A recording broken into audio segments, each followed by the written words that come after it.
হয় নাই পোলাপান, কই গুলি করে না বেরিয়েছিল। আসলে এদিকে দৌড় দিয়েছে মাত্র।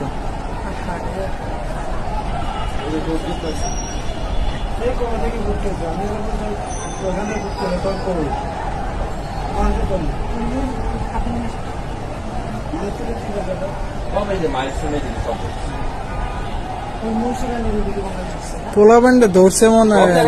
ওই চৌরাস্তায় শান্তা মারিয়াঙ্গা হচ্ছে, বিএনএস এর ওদিকে সবচেয়ে বেশি হচ্ছে।